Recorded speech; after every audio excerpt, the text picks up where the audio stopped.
And inside of you is the strength you need to achieve and grow and win, but it'll never reveal itself to you till you commit to look within. Inside the chrysalis of growth you're in already exist the things that will form your future butterfly and your wide and beautiful wings. And these wings, plus a little wind beneath them, is all you really need to feel the crisp air as you fly above with a vision you've never seen.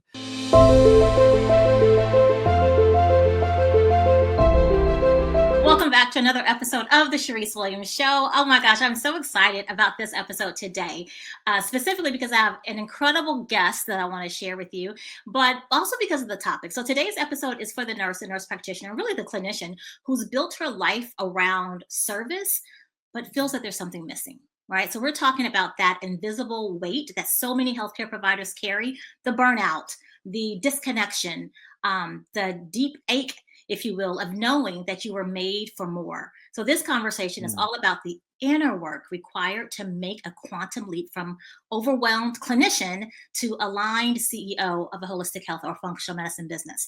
Because the reality of it is this: strategy alone won't get you there.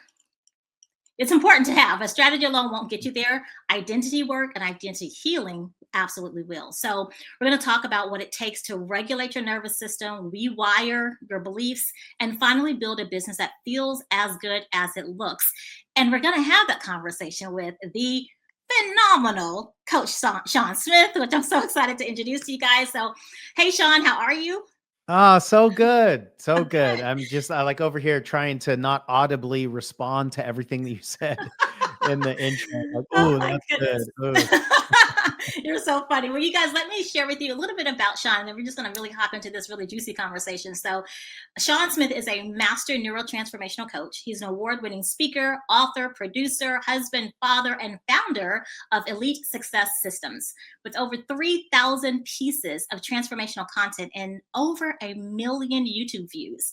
Sean's work blends mindset, identity, emotional healing, and business. So get ready for a powerful conversation about inner rewiring and radical self-leadership. Welcome, Sean. Welcome, welcome. Oh, that's thank you for that kind introduction. I love your energy, and I love thinking back to our parallel paths, and just how we've met and what we've done over the years.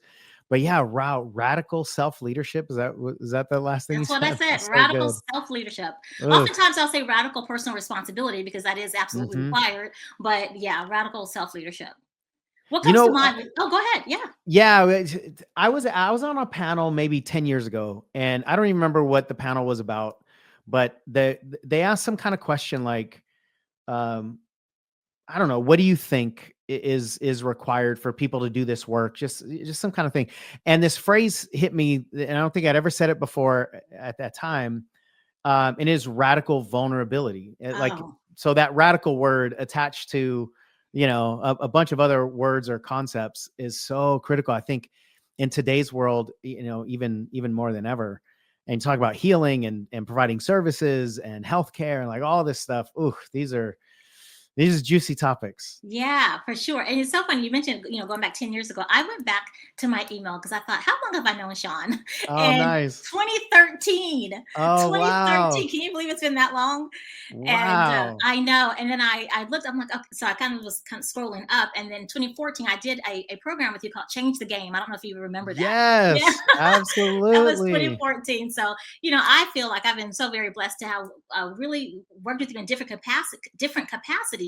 I think, back then, I know that I attended many workshops and really had an experiential experience, if you will, many times, Mhm. whether it was in Houston, whether it was in LA. I think there was a Mhm. couple of leadership conferences, and then we did some one-on-one coaching. And every single time, it's always been a massive breakthrough, massive shift. And Hmm. so, yeah. And then even went on to get certified through your methodology, neurotransformational coaching, which I use to this very day, not just with myself and for myself, but even with my holistic health coaching clients and my business coaching clients. So, Ah, it's Sean, you're everything. awesome. Oh, well, I appreciate you so much, and I've had nothing but just incredible memories of you, and to watch you continue to do what you've been doing and growing into like where you are right now. And I just think you're talking about what you're teaching and neurotransformation, like you mentioned, and radical self-leadership and responsibility. I really feel like in today's world, these are becoming like the non-negotiable Mm-hmm. paths, and I think for a long time, and I don't want to be disrespectful to anybody or what anybody's ever gone through, but for a long time, like this whole kind of idea of sort of fake it till you make it could Yeah. work. And I just think that we just can't do that anymore. Like you just Mm-mm. can't fake it, No. but you can build it, you can heal it until you Mm-hmm. make it. You can you Nurture can it. share it, you can express it, right? Like you can get really good, Yeah. but the process of getting good is just scary for a lot of people, or we don't understand, what that pathway is. But I really feel like, and I hope this is true, that in the very near future, our society will require a level of embodied competence Mm. that I don't think we've required up until now, right? And Yeah. so for people like you who really have this somatic leadership, right? You've got rootedness. You're teaching what you've learned and experienced, not just, what you've heard about or Right. what you've intellectually understood, and now you're trying to package it up and sell it. I Mm. think there's a call for uh radically vulnerable, responsible. I'm trying to piece together all the words that we put in I think a even little while ago. authentic. Leaders, Yeah. authentic leaders. Radically. This is Yeah. Authentic. real people helping real people do real people stuff. Yeah. Yeah. So I honor the work that you do, and happy to Well, have thank you. contributed and continue to contribute in any way. Yeah, for sure. Thank you so, so much. So, our topic today is healing the healer, the inner work Hmm. behind becoming a CEO in holistic health and functional medicine. And so, just kind of hearing that title, what's kind of the first couple of things that come to mind? Healing the Well, healer. Mhm. healing the healer is just breathtaking to me right away, because we those of us that want to help other people, um, and heal other people. I used to not love that word. I used to think it was just too much of a woo woo kind of, airy fairy sort of word. But I'd say maybe 4 or 5 years ago, I had this realization, like that's what lights me up, Mm, is when I feel like something is healed inside of me, or helping other people heal. mhm. And then just the concept of healing started to shift for me. And I think, we have this phrase that a lot of people know: hurt people, which Right. I think is profoundly true, but also healed people heal people. Right. Yes. And so the opposite of that is becoming a healer, but not just like one who heals, but one who is healing. Yes. Right. So Right. we are healing. And that's a never-ending verb, right? Right. That's not a line to cross. Like, okay, I'm healed. Yeah. Right. Not a But destination. exactly, it's not a Yeah. destination. But if you're doing the work that's healing, then you can help other people heal while you're healing. And just, Yeah. to me, it takes like pressure off, but it's also, it also kind of reduces the work that we do to this sacred, like, this is, I don't know, it feels kind of weird to even say, but like effort driven purpose, right? Mm-hmm. Like, meaning our purpose is just to try to heal, right? Our purpose is to just like drop the breadcrumbs of healing for other Mm-hmm. people. And it could be a Yeah. small healing thing, or it could be a gigantic, like, heal your childhood trauma kind of thing. Yeah. In the healthcare world, obviously, some of this is physical, helping people physically heal. I would say the majority of it, on the planet, is emotional, helping people heal, Yeah.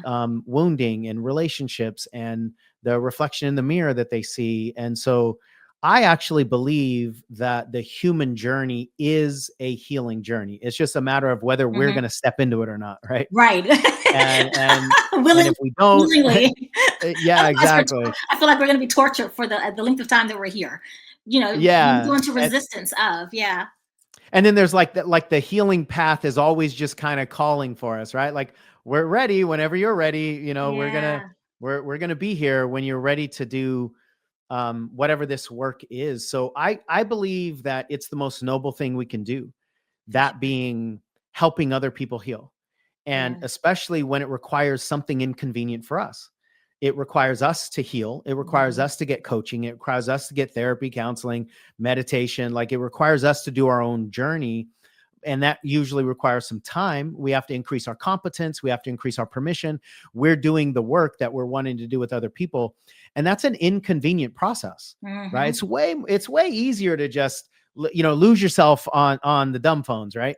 Lose yourself in the addictions of technology. Oh yeah. It's so much easier to do that. So for all of you, for you specifically, Charyse, but all the people that are listening to this, all of you that are doing something inconvenient, very significant, to help other people, like, you're doing noble work.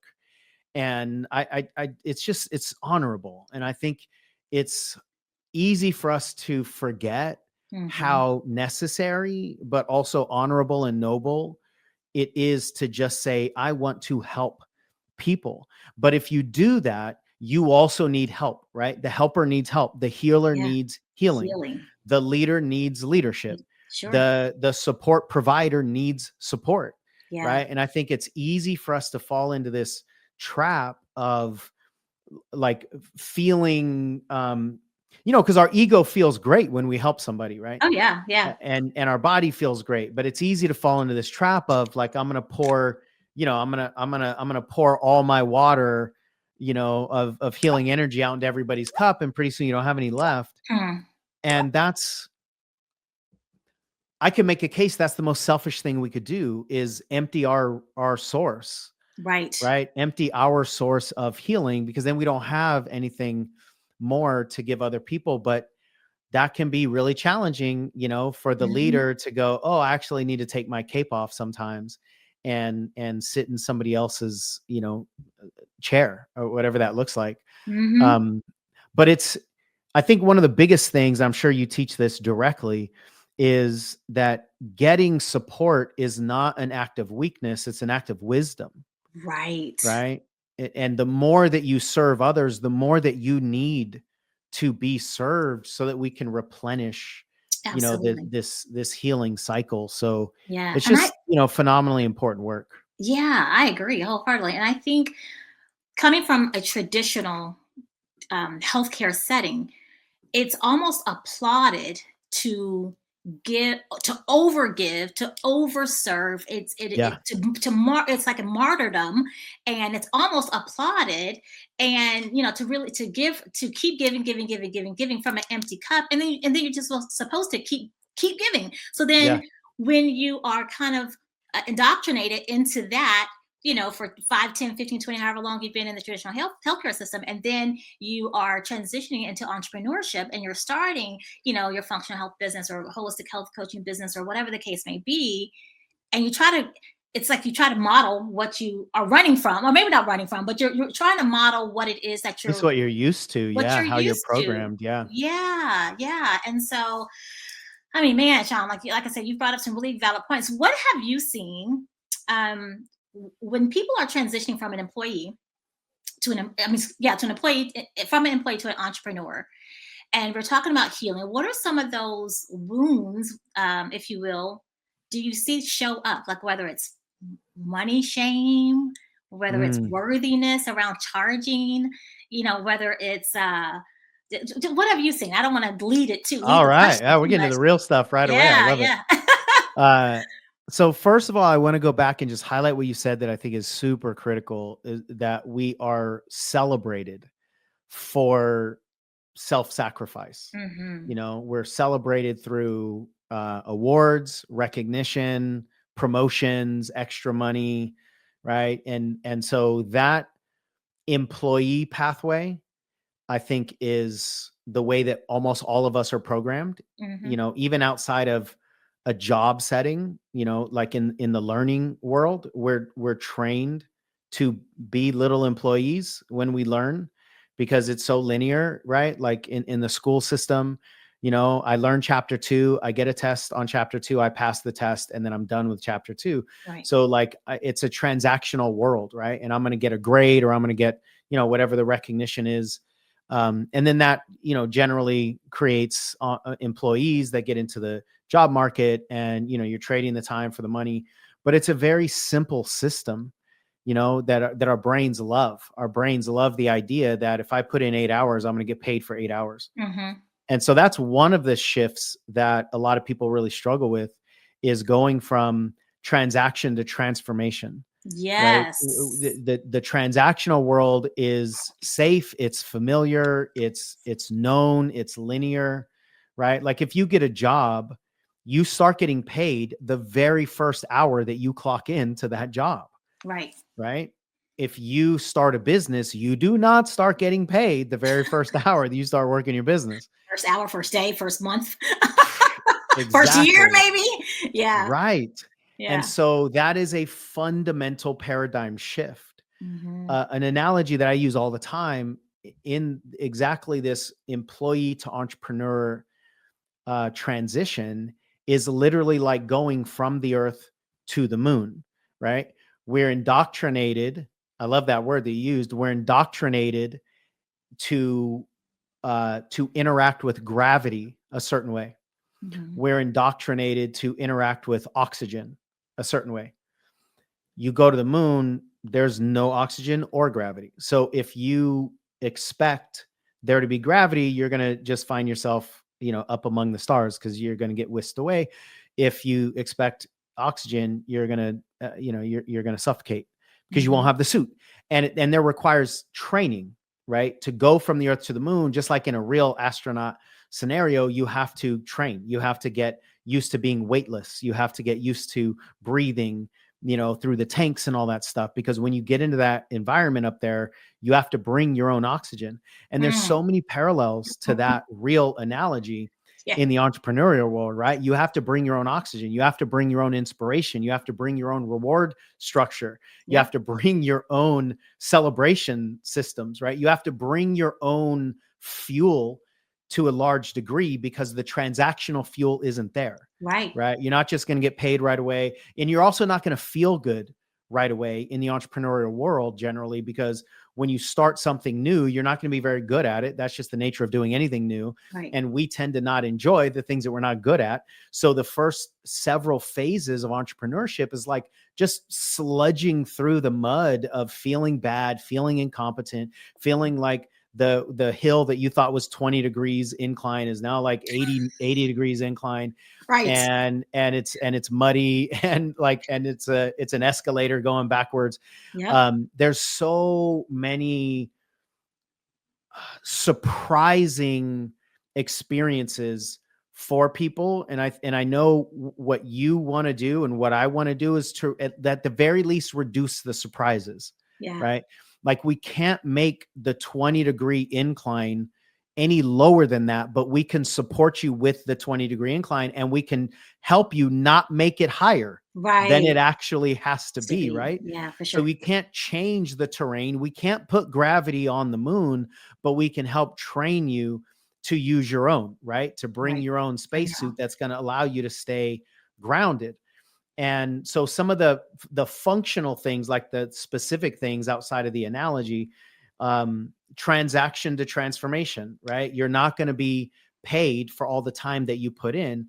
But the good news is, over the course of time, you can get to the point where, like in the beginning, you put 10 units of effort in and you get like 1 unit of outcome back. And we don't like that. We don't like that ratio.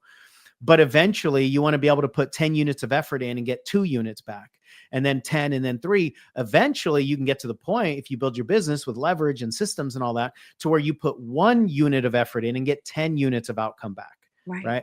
But you have to be in it for the long game in order to get to that point. And it's not just a quick thing, right? Like what I tell people all the time is, you got to be in the right classroom, but you got to be in the classroom right. That's true. Oh God, that's so true. That's a bar, Sean. Right? Yeah. You have to be prepared intellectually with as few impossible expectations as you can, you can get. Like, part of my job, and I know part of your job, is to remove the impossibility of people's expectations. And so many people are expecting it to be easy when it's not. They're expecting the gravity, right? They're expecting the transaction. They're expecting the quick success. My sadness a lot of times comes from what I believe is a fact, that most people in the entrepreneurial journey are actually doing it right, but they've convinced themselves they're doing it wrong because they have false expectations. Agreed. They think they should feel really good about themselves when they don't. When like most entrepreneurs don't in the early part of any journey, right? Another, going back to some of the questions you asked, we have to redefine what failure is. And most people have a personal attachment to failure, which means if I fail, then I am a failure. Right. And that personal attachment is going to sit us down emotionally. So then the entrepreneurial journey for so many people is trying to get back up after being emotionally knocked down from failure. But we have to understand that the entrepreneurial journey not only includes failure, it requires failure. Absolutely. Say that again. It requires failure. And here's, I just want to kind of underpin that, because again, coming from traditional healthcare, right? It's you have to get it right. Because you're trying to avoid failure all the time. Well, here's the thing, because it really could be the difference between life and death. However, literally, in this space, in the entrepreneurial space, we're so because we bring that mindset into entrepreneurship that we can't, if we make a wrong move, then something's going to die or someone's going to die. And because you're trying to prevent the failure, you never ever allow yourself to experience a success, because you're not willing to fail. And the only way to be successful in business is you have to fail. And I was fail fast, fail often. Like, fail today. Can you fail? Can you do something today to fail? Because I promise you, you're going to be so much better for it. But we shield ourselves because, like you said, we look at it as I'm a failure. We take on that identity of I'm a failure, not what I did failed. Yeah. So to take this to a measurable step for people, the distance between failure and next attempt is going to determine really probably whether somebody succeeds or not, but it's going to determine how quickly you learn, right? So if you make an attempt and it doesn't work, and we call that failure. Now, I personally like to use the word failure because I want to dissolve the emotional attachment that we have to the word. There's nothing wrong with the word. There's nothing wrong with saying this failed, right? But understanding that all that means is that the expectations weren't met. And if the expectations weren't met, then number one, most of the time you're going to fail. Almost every single thing you do will not hit the expectations. Sometimes it'll go above the expectations. Most of the time it'll fall short, but it's usually because the expectations are not correct, or the expectations don't matter, right? Like, so often the targets that we set in entrepreneurship do not have the purpose of being hit. Let me say this another way. The purpose of setting a goal is not to achieve the goal. The purpose of setting a goal is to take action toward it, in the direction of it, because most of the time you're not going to hit the goal anyway. So we need to not define failure as at an emotional level as not hitting our targets, because 99% of the time we're not going to hit our targets in the entrepreneurial world, because we don't know what the targets are eventually going to be anyway, right? So like, one of the biggest concepts that I teach is ignorant action, how important ignorant action is. And that means when you don't know something, that's all ignorant means. Doesn't mean you're dumb as a person. When you don't know something, what's your propensity to act anyway? If somebody needs to know before they act, entrepreneurship is not for you, because you cannot build certain muscles. I think the most important muscles you have to build as an entrepreneur can only be built when you take action that's ignorant. You don't know if it's going to work. You don't know what the process is going to be. You don't know what it's going to cause inside of you. You don't know how you're going to feel. You don't know. You just don't know. And that's actually the most courageous kind of action to take, is when you don't know what's around the corner, right? So another big concept that I teach is the trust game, right? So much of entrepreneurship is about permission. And it's about trust. Isn't it ever?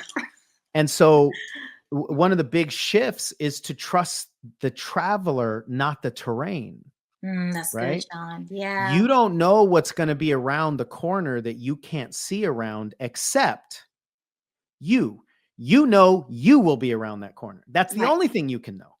with You can't certainty. know anything else that is blind to you around the corner. But if you trust the traveler, then you know when you go around the corner, you bring your trust with you. You bring your oxygen and gravity with you, right? Yeah. And that self-trusting game is so fundamentally critical, but it's different than our indoctrination, to your point, right? And so people that are in the healthcare world, and I'm speaking ignorantly from outside of it, but having had a lot of clients and, knowing the system to some degree, the knowledge comes externally, right? Right. The knowledge comes from what you learned in a textbook, what you learned in your schooling, what you learned in the degree, what you learned in your particular area, right? Like if this, then that programming. The knowledge doesn't come internally, right? It's not like just put your hand over somebody's heart and intuitionally decide, what they need. Do they need a medication, or do they need a meditation, or do they need a hug, right? Like that's Yeah. not what the healthcare system is designed to do, nor am I saying that's what it should be. But the point is, most of us are taught external education, right? External source of information. And the entrepreneurial world requires, not that you can't learn externally some things, but the entrepreneurial process requires internal motivation, internal inspiration, internal action taking, internal critical thinking, internal adjustments, internal assessments, right? It requires so much of this internal stuff that we're not programmed with in our education systems or in, our job system. So self-trust is one of the biggest things that we have to get to in entrepreneurship, and that disconnect from a failed experiment leading to a failed experimenter, right? You as a person are not a failure when your attempts fail. Right. And if we can detach that, then it's easier to go back to what I said a moment ago. Then it's easier to go from failed experiment to next attempt. Failed experiment to next attempt. When you don't have the disconnect there, meaning when a failed experiment equals a failure personally, then the distance between failed experiment and next attempt is going to get longer, because we have to emotionally overcome the destruction of the failure. Right. So ideally, we got to get to the point where we don't get emotionally destroyed, and therefore we just get right back up on the horse, right? Swing the bat again. And I think that comes with speed of iteration. Right. And I think that and you can of course chime in on this and give your perspective, but I think that comes from doing it over and over, just being the willingness to do it over again. 100%. And and then the time between the failed attempt and the reattempt gets shorter if you allow it to get shorter, right? But that first couple of times, you get knocked down and you start rethinking your whole life. Rethinking every choice you ever made. Do I even know my name? Like what Exactly. what am I even doing here? But there's no way around it. You cannot. The only way to get there is to go through it. You can't go over around it. You can't skip this step. You can't skip ahead. It's part of the process. That's the piece. It's part of the process. And I think most people with the employee mind, we're taught to try to avoid failure. To your point, we're taught to try to avoid emotional discomfort. We're taught to try to avoid the things that are a part of the process, right? So like failure causes us to ask questions that success would never cause us to ask. And the biggest lessons that we're going to learn are from the questions that only failure can cause us to ask. So if you try to avoid failure, you're also avoiding the biggest lessons that you actually need for the entrepreneurial muscles, right? And it's that understanding and embracing the process of failure, or the process of questioning yourself. I say this all the time when I'm talking about, imposter syndrome or people that have the doubts. Like people think that part of becoming an entrepreneur is removing the doubts, removing the critical thinking in your head, to your point, like, question everything. And anytime I'm like, diving into this kind of inner work, I'll usually say something like, the last time that I questioned what I'm doing with my life was it's like an hour ago, right? I mean, right. And I'm not lying. Like, No, I'm just going, oh my God, but here's the key to this. And I say this with humility, like for the point. I'm not saying this to try to pump my chest or impress anybody, but I've been doing this full time for 20 years. Yeah. This is my world, right? I've been in the ocean of entrepreneurship for 20 years, and we've made, I don't know, close to $10 million in this industry. If 20 years in full time and $10 million still hasn't reduced these doubts and worries, then it probably won't, go away after your first few weeks for Right. you either. Right. Yeah. So good. that's one of those things where people just have the wrong expectation. Yeah. Doubting yourself and wondering and questioning is a part of the entrepreneurial process. It has to be, because so much of entrepreneurship is going off map, Mhm. right? It's like you don't have pre-paved roads off map. Yeah. So whenever you're going off map, your brain has to wonder if this is safe. Mhm. Are you okay? Are we sure about this? Did we pack all the things that we need? We might need other stuff in this backpack because we don't know what this terrain is going to look like, right? Yeah. So the human brain will always try to protect itself when going into a new situation. Entrepreneurship by itself, by definition, is nonstop new situations. Yeah. So you can't get your brain to stop trying to protect yourself in a nonstop novel environment, right? So we just need to make peace with those quote unquote negative thoughts. Now, another piece of this hit me only like 2 years ago, Charyse, maybe even more recent than that. I was teaching about negative head talk, and I think somebody said, like, how do you remove all those negative thoughts? And what hit me after like 18 years of this work is actually there's no such thing as negative head talk. There's only protective head talk. Yeah. So all our doubts and fears are trying to protect us from something. They're trying to protect us from destruction. They're trying to protect us from losing relationships. They're trying to protect us from emotional discomfort. All of our thoughts are trying to protect us. And here's why that's so important. The only reason we would ever try to protect anything is because we care about it. So these thoughts that most of us hold on to as negative, that's like assigning like an evil intention to them, as though we have this entity inside of us that doesn't want us to succeed. That doesn't exist. But we do have a nonstop entity inside of us that always wants us to be safe. Yes. So we have to change our relationship to those protective thoughts. Yeah. So that we don't feel like we're in battle with them and we have to conquer them, but we can embrace them. And go, here, come sit next to me. Sit next to me in the passenger seat. Yeah, you can't leave. You can't leave. You can't drive. I'm not giving you the keys. That's the piece. You're not the lead pilot. You can be the co-pilot, but not the lead pilot. Yeah, and I love that you said just come to peace with. It's not like good versus evil or you against something against you. No, it's all that conflict, protection mechanism. And when we look at it and when we understand it from that perspective, it's like, oh, okay. My brain is wired for my body is wired for survival. It doesn't know what this off terrain is. It doesn't know what's going to happen. So it's trying to protect me from the unknown because the unknown is unsafe potentially. I don't know what's over there. Right. So I think I love the way you put that. It's kind of like, as you just said that, Charyse, I envisioned a little child in that passenger seat, right? If we had a 3-year-old child in the passenger seat and that 3-year-old was saying, mommy, don't go this way because I don't know where that goes. Mom wouldn't get angry at the child because mom knows this is coming from a place of innocence and just a fear. And the child just doesn't understand. The child wants to go back on the road that is smoothly paved. It's all just coming from ignorance. But we wouldn't assign a negative intention to the 3-year-old child, and we would speak to the 3-year-old child differently. Lovingly. So what if we spoke to our internal fears the same way we spoke to a 3-year-old child that just was afraid because they didn't know where they were going? Right. That would change the energy internally. It's like it changes the internal culture of our body.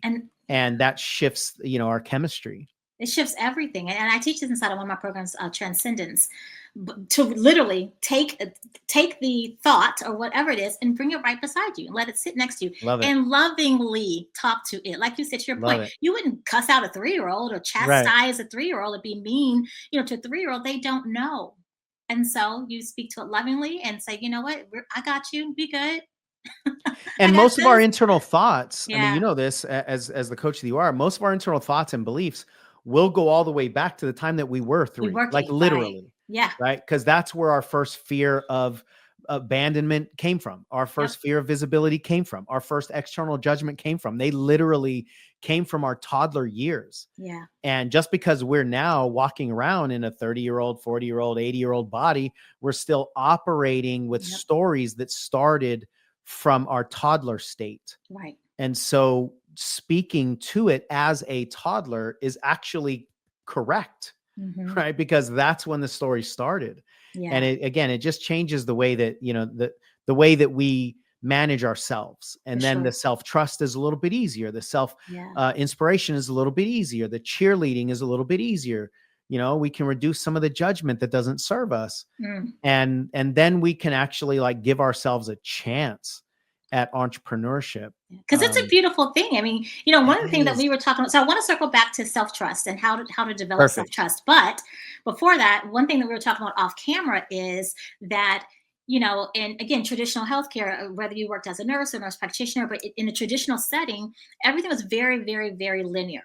And then when you come into Yeah. entrepreneurship, you have the Nothing is opportunity. linear. Nothing's linear. And you have I'm going to say opportunity, but you have the almost responsibility, but I don't even want to use that word, but to bring all of you into the equation, things that to bring all of your creativity. Like, you don't have to recreate what it is that you're trying to, leave. You get to, what does it look like for you? Even if you've never seen it done, even better. Okay.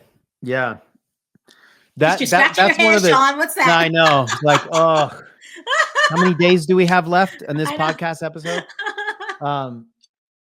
Yeah, I mean, this could be like an entire episode. I know. We might need to do a part 2. I'm just saying, but go ahead. I'm in for part 2. Because the bigness of what you just said is so critical to understand, just because of what would need to be unraveled, right? Like we literally need to deconstruct a lot of what our life has been built upon. Yeah. To get to that place where we understand that we are the most important ingredient in entrepreneurship. Mm-hmm. And we're not taught that way. We're not taught that way in school. We're not taught that way on the job. We're taught that somebody else has the information that we need. Somebody else has the protection that we need. Mm-hmm. And what that does, it erodes away at our self-trust. And so a lot of us don't have the permission to make a bold decision and act on that decision, because if it doesn't work, then we're going to tap into all of our previous, suppressed self-shame and blame and all this stuff. And when we understand that you are the most important ingredient, here's what that means. There's no such thing as a recipe that is your recipe if the recipe was created before you showed up. If the recipe was already there, then it can't be your recipe. Exactly. I love it. You're the most important ingredient. Now, if you're looking for a recipe that you can just exchange yourself for somebody else, then that means you're actually not that important. You're just a simple, interchangeable, insignificant commodity. Yeah. And if you do that, what I promise is that recipe cannot be fulfilling to you, because you weren't even important enough to be built around. Yeah. But that requires a level of self-trust, a level of self-permission, a level of self-knowing, right? Because that part right there. I said last week with a group in a speaker training, I shared, and this is true for me over the last few years, I've gotten to the point where, like, my main goal in personal development, or just in life in general, is to at some point meet myself before I die. Because so much of this work is, it's not about becoming somebody that you're not. It's really about unbecoming everybody that you're not. Yeah, and returning back to yourself. That reintegration into self is the most sacred work. And so when we're building this recipe for us, it requires us to know us. It requires us to know what we're trying to be aligned with. And if we're just like, hey, I have this generic puzzle piece called me and all my dreams and goals, what puzzle out there can I just put my generic piece into? That Mm-hmm. puzzle wasn't made for you. Yeah. It couldn't have Yeah. been made for you. So it's impossible for you to get the fulfillment, for you to be in your business, to put all of yourself into it, like you said, which is scary, to a lot of us. But it's impossible to get out of entrepreneurship what is possible to get out of it unless we put all of ourselves into it. Yeah. But we can't put all of ourselves into it if we just keep trying to find an assembly line approach that we can safely step into. And that's kind of the internal paradox, right? Yeah. Yeah. Like the thing that feels safe is the most dangerous thing, right? And vice versa. The thing that feels the most dangerous is actually the only path to liberation and the only path to self-fulfillment. So that piece that you just highlighted, knowing yourself as a part of this process is so fundamentally important, but it goes against so many of our programs that we're running that is the resistance to so many of us, right? To where like the idea that you're the most important ingredient is actually terrifying to the human that's been programmed that no, I'm not. And somebody else has all my answers, and somebody else is here to protect me, and somebody else is going to save me. Somebody else is going to tell me what to do. And if I follow their instructions, they're going to reward me with a gold star or a pat on the head or a hug or not abandoning me or love or food or, like that's how we've been programmed for so long. So it can literally be breathtaking to remove these layers and go, wow, what if I actually started with me and built my unique recipe around myself? That's scary, but it's also rewarding. Like beauty, right? Yeah. It's also beauty. It's beautifying. It's terrifying and liberating at the same time, right? Yeah, for sure. Ugh. So I know there's someone listening and they're like, oh, okay, well, let me just stop what I'm doing and then go learn myself or figure out how to find myself. And I know my perspective on this, and I'll share it, but I would love to hear your perspective. I don't think it works. I would never say stop what you're doing, because I think as you're doing what it is that you're doing, that's when the self-discovery process can really avail itself. Yeah, that's how you get revealed. You can't just go sit in the okay, I'm gonna sit on my bed and let me get to know myself. How? What you gonna do? You don't even know what questions to ask. Like, I think those things get revealed in the process of you pursuing or you building your business. 100%. Yeah, I agree 100%. And this goes back to like some of the entrepreneurial lessons require failure. Yeah. It requires you to go, I just got a trigger here, right? Like I just emotionally responded to this failure or to the feedback that somebody gave me. Okay, well, that just lights up something inside me that I need to explore. And most of us are programmed to try to avoid all of those triggers, right? We don't want to feel the emotional discomfort. So we're walking on eggshells all the way around, and, because we don't want to step on a bomb. And I think what's important is we get to the point where we just build the capacity to step on whatever we need to step on, whether it's a Lego, on a bare foot, one of the most painful things in the human existence, for sure. Or it's a bear trap or something. Like, conceptually, we can scare ourselves about stepping on the wrong things, but we also need to build the resilience. And that's a huge part of entrepreneurship, to trust that you'll get back up, right? So another thing I teach is your get back up muscles are infinitely more important than your never get knocked down muscles, right? But that's what most people are trying to do. Hold on. Say it again. Your get back up muscles are infinitely more important than your never get knocked down muscles. Oh, that's good. Right? So we try to learn how to not get knocked down. I would rather you trust that every time you get knocked down, you're going to get back up. Yeah. Because when you trust that you're going to get back up, then the fear of getting knocked down dissolves. Yeah, absolutely. It goes away. And then when you're no longer afraid of falling, you actually won't fall as often, or if you do, you'll just bounce right back up. Yeah. I was watching a little a year-old child this last weekend at an event, and I was standing with somebody. We were talking about life as a 1-year-old, and this 1-year-old little boy was walking and took a stumble, like fell like on his face, and just immediately popped back up. And we both looked at each other as like, That's how life should be right there. Right. There was no like looking around. Did anybody look at me? Does anybody now think that I don't know how to walk? There wasn't any there wasn't any insecurity. It was like, oh, that's just part of the process. And when this body goes down, it just comes right back up because I got a candy bar to get to. Right. And he just kept going. And so that level of self-trust in resilience, I could make an argument, Charyse, that that's the most important muscle to build. So. Yeah. Resilience. Resilience. Which can only be built through failure. You cannot build resistance through success. Yeah. No. Which goes back to what we said, failure is a required part of this process. Not only is it just an okay part, it is a required part. Yeah. So just because otherwise you can't build resilience. You cannot build resiliency. Yeah. And so for those that are listening, that this is so good. So good. Yeah, we definitely have to do a part 2.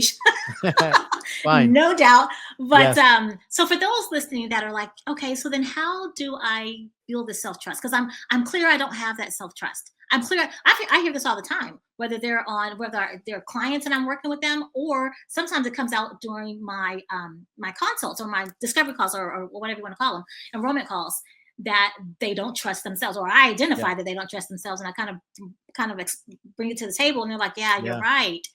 And so how do you start to begin to trust yourself, or start to build that self-trust?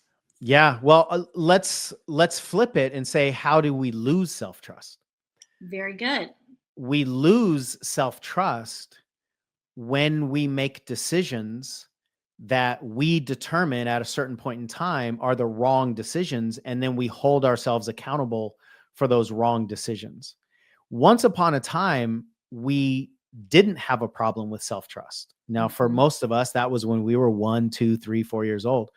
But as soon as we made a decision and got in trouble for it, then our brain started to go, maybe we shouldn't trust ourselves with these decisions. Wow. Because we made a choice and then got slapped on the hand, literally, figuratively, could be small or could be large intensity. So we build up. It goes back to what we were saying. We have to just remove what's not us, right? It's kind of like that sculpture concept, right? That the statue is inside the rock. We just have to chip away everything that's not the statue. And so self-trust is not something that we need to build. It's the lack of self-trust that we need to dissolve to get us back into self-trust. And I think that's a really important point. But most of us, we don't feel like we trust ourselves, but it's just because we're living under all these layers of lack of self-trust, right? Yeah. So if we started to not trust ourselves simply by making choices that didn't go well and then beating ourselves up about that choice, then to unravel that, we need to make choices. Here's the key though. We need to make choices that don't go well, but then just not beat ourselves up about it. Yes, that's it. So we just have to build the same story, but without the punishment attached. That's it. Sean, because ultimately what we're afraid of is not making the wrong choices. What we're afraid of is beating ourselves up after we make the wrong choices. It's the fear of self-punishment. It's the self-punishment. Sean, this is something that I learned from you probably, 10 years ago. I'll say 10 years ago. And I feel like I say this at least once a week to one of my clients because it's so true. And I always say, a coach I used to work with, so I always give you credit. But here's the thing. And this is what you said. And this is, it stuck with me this entire time. We are our own worst abusers. Yeah. You remember saying that we are our own worst abusers, and that we're proud of it sometimes. Isn't that crazy? Like we wear it like a badge of courage. Like I'm the worst on myself. Right. And so, and the way that we judge ourselves and the way that we might talk to ourselves internally, we would never allow anyone to say or do, those things. And so that always stuck with me, that we are our own worst abusers. It's not that we're afraid of failing. We're afraid of what we're going to say to ourselves. Bingo. That's it. I learned that from you. So that's what we're not trusting. Yeah. We're not trusting that we can fail without the self-punishment. Yes. And so we're trying to avoid the self-punishment. So now the way most of us attack that situation is try to avoid the failure, because the failure is what leads to the self-punishment, right? Right. But that's actually not the real answer. The real solution is to disconnect the trigger from failure to self-punishment. Because then if we know that we have the freedom to make choices, and no matter what happens with that choice, we will not beat ourselves up. Now we can trust ourselves with our choices. Yes. Because the self-punishment is no longer on the table. It's like we've removed those two dominoes in the row of dominoes, so that even if the first few dominoes get knocked over and we fail, we've literally disconnected. It won't lead to the inner nuclear bomb, The of inner self-criticism. self-destruction. Yeah. Right. And then we could just start knocking over dominoes. And because then it doesn't matter if it works or not. We're safe, right, with ourselves. And so We're safe with ourselves. Paradoxically, going back to your question, the way to build self-trust is not to make the right choices. It's actually to make more wrong choices, quote unquote, wrong choices, but dissolve the definition of wrong and make sure that it doesn't lead to self-punishment, which comes back to fail faster. That's the way to build self-trust. Fail, but trust yourself with failure. I always put it in a relationship context. People that are looking for another relationship, like a romantic relationship, they're not afraid of another relationship failing. They're afraid of how they felt the last time their previous relationship failed, and because they don't want to feel that way again. Yeah, right. That's good. But it comes down to the same thing. They're not afraid of the betrayal or being lied to, or the relationship ending.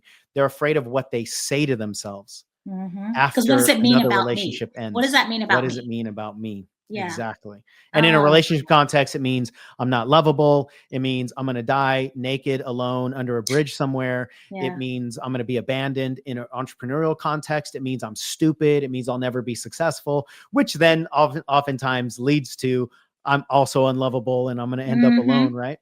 But it's like, or even sometimes it's like it goes back. Well, then I'll have to go back, to the hospital and get a job or whatever. Yeah. And God forbid. I mean, and I get it. Nobody, if you leave, you're leaving something for a reason. But again, it's not going back to what does that mean about me? That's the piece. Yeah. Yeah. That's like the most painful thought. If we explore our thoughts, it's what does it mean about me? And which goes back to the idea that if I fail, it means I'm a failure. Right. So my fails mean that I am inadequate or I am incompetent. Right.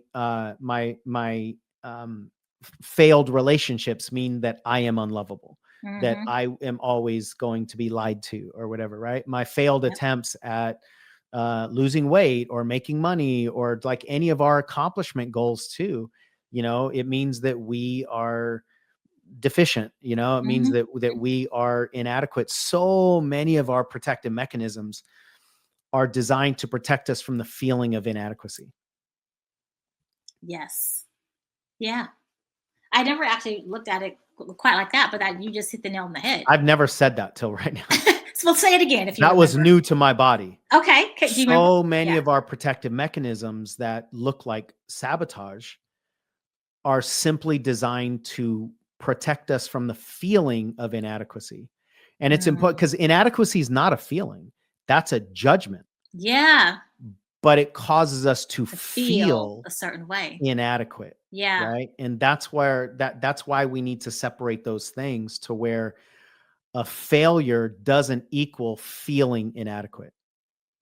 Right. A failure just means, great, let me readjust my aim. Let me do something different. Let me do it in a different way. And let me try again. And the faster I can try again, the quicker I'm going to build resiliency and then learn to trust myself with my choices. Yeah. Oh, this is good, Sean. So good. We could be here like forever. Hours. I know. Okay. Well, I think this is probably a good stopping point. We've unpacked a lot. We've unpacked and all of this is healing the healer, right? It's healing our relationship with self-judgment. It's healing our relationship with failure. Like, just to kind of put it in the context of where we started, this is exactly what we've been talking about. Right. The self-trust or coming back to. Okay. I have to say this. Just one more thing about the self-trust. Yes. My favorite quote in this realm is in this context is the bird sitting on a branch is not afraid of the branch breaking because its trust is not in the branch, but in its own wings. Oh, that's so good. That's so Right? good. That's so good. Yes. When we remember that we can fly, then it doesn't matter if the branch breaks. But when we don't trust our wings, then we need to make sure that the branches won't break. And that's how so many of us are going through life. Would you not agree? Yes. Yes. Yeah. Yeah. Everything. Oh Yeah. man. Yeah. Ugh. Okay. All right. Trust your wings. Trust your wings, man. Trust your wings, and give yourself grace. Give yourself grace. Yeah. And don't be your own worst abuser. It's like seriously. So seriously, that was the word that it was coming out of my mouth too. Seriously, like yeah. That's not a thing to be proud of. No. But I used to be that way for sure, and I still have a lot of that self-criticism. But I used to be just horrific on myself. Yeah. Yeah. Well, we'll call this the end of part 1. We'll have another part 2 for sure, because there's so much more to unpack in regards to healing the healer. And but I know there are people that are listening. They're like, okay, wait a minute. Who is this guy? Like, wait a minute. How do I not know him? Like, where can people find you, Sean? Yeah, I am Coach Sean Smith pretty much everywhere online. Okay. That's my website, is all my handles on Instagram and Facebook and all of that. Excellent. And you have your 9 laws, something that you're gifting our audience. Can you tell us a little bit about? Okay. So can you tell us a little bit about the 9 laws? Yeah, for sure. It's in the conversation of, going from Earth to the moon in terms of becoming an entrepreneur. And I identified 9 essential laws that we need to understand as an entrepreneur and like really embody as an entrepreneur, like failure being one of them. That we need to redefine and change our relationship to, right? So many things in the entrepreneurial world are not things that we can avoid. We just have to change our relationship to them, right? So we can't avoid failure, but we can change our relationship to it. We can't avoid doubts, but we can change our relationship to it. So when you really dive into these fundamental laws, then we can start feeling into entrepreneurship a different way and showing up in a more embodied way. And that's a free download for anybody. It's at coachseansmith.com/9 laws, the number 9 laws, LAWS. Yeah, we'll link it down below so that everyone can access that. Yeah. And it's a written piece, but then there's also like a much deeper training on it, like videos, 3 different videos. I want to say at least 30 minutes each. And each one of them just gives 3 of the laws. And so, I want to try to be as thorough of a teacher as possible, as I think you are too. So, I really dive into the laws at a deep level, because if we don't shift, I mean, it really truly is like, if you don't know there's not gravity up there, there is no chance, right? So you have to understand the law of gravity doesn't exist up there. And the laws of entrepreneurship. Your own oxygen. That was right. I've never said that either. That was super cool to kind of co-create this with you. Yeah. You got to bring your own stuff. Otherwise, this is not going to work. Yeah. Good stuff. I have a short poem. Can I end on this poem? Please do. Yes. And it's based on what I had just, the idea of the wings, right? Okay. So I wrote this poem, and it was in the context of an event that I was co-facilitating with somebody called Root to Rise. And it's all about, getting connected to yourself. And that's how you actually, grow and build all the things you want to build. And this entrepreneurship conversation is exactly that, right? So here's Root to Rise. For you to thrive to inspire, you have to strive to inspire. You have the drive to inspire. You have to dive to inspire. You don't inspire with your fruits. You light a fire with your roots. Become a buyer of the truth. Keep climbing higher with your boots. But before your eyes can stop the cries, before we fly up in the skies, our tongue must stop telling all the lies, and our face must take off our disguise. our feet must dig into the dirt. It won't be fun though. It'll probably hurt, but it's not about winning the prize. It's all about rooting to rise. And inside of you is the strength you need to achieve and grow and win, but it'll never reveal itself to you till you commit to look within. Inside the chrysalis of growth you're in already exist the things that will form your future butterfly and your wide and beautiful wings. And these wings, plus a little wind beneath them, is all you really need to feel the crisp air as you fly above with a vision you've never seen. But sometimes our doubts and fears and worries will be louder than our dreams and convince us that the obstacles are really as big as they seem. But the truth is, they're not. They're just projections and illusions meant to keep you confused and distracted from the location of your solutions. So it's time to challenge them face to face and unleash your secret sauce. Don't wait for a bridge to show up over a canyon that your wings can fly you across. That's good, Sean. Oh, mic drop. Beautiful. Beautiful. Thank you for sharing that with us. Trust the wings. Trust the wings. That's good. Sean, thank you for your time. Part one. Only part one, Charyse. Only part one. We're coming back, man. All right, you guys. And as always, to those listening, I love you. I appreciate you. And I'll see you next time here for another episode of the Charyse Williams Show. Bye for now.